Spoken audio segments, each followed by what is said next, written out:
These are my granddaughters in Malawi. My name is Pamela. I am a 59-year-old female, and I am coming from Myrtle Beach, South Carolina. My background, I'm a mother of 6 children. I have 2 grandchildren. I'm a U.S. Air Force veteran. I'm also a veterinary nurse. Almost 6 years ago, I lost my 3 youngest children in a very bad car accident. Still, the grieving process was kind of rough. So I'm not even quite sure if I saw it on Facebook or YouTube about Peace Corps. And I said, I've been told that to heal,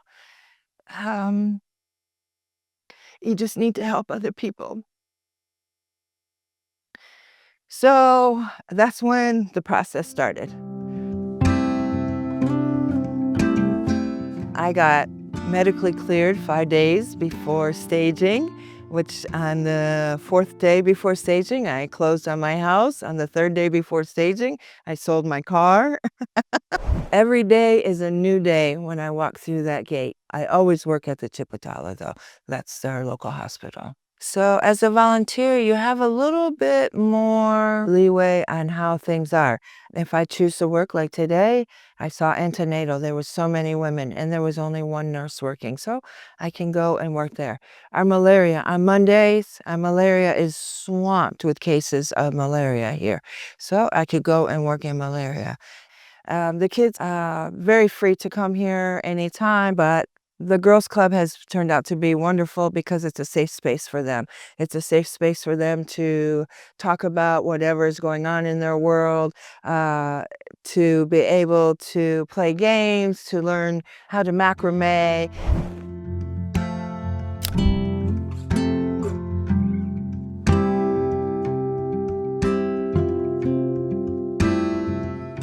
Exchange of culture. An example, I love teaching. I made a baseball bat and I had some wiffle balls with me.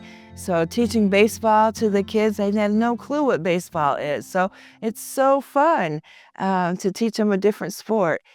There's going to be ups and downs. I've cried. I've told myself I'm going back, but I've also turned around and said, no, you're not. So probably my number 1 challenge is I'm a runner. Here you have to be a little bit more understanding about your surroundings. People are not too much runners here. They work at 4:30 in the morning. They're working in the fields. They have no need to go and run a 5K. So learning how to fit that back into and maybe not rely so much on that, but work in my garden more. Finding other self-care activities, not just rely on the running. Not only that, I love to garden, and boy, this is the best place to garden is in Malawi. Everything grows in Malawi. This home is not my home, as in I don't own it or anything. It's a gift from the Chipatala for me to stay here, and it's a beautiful home.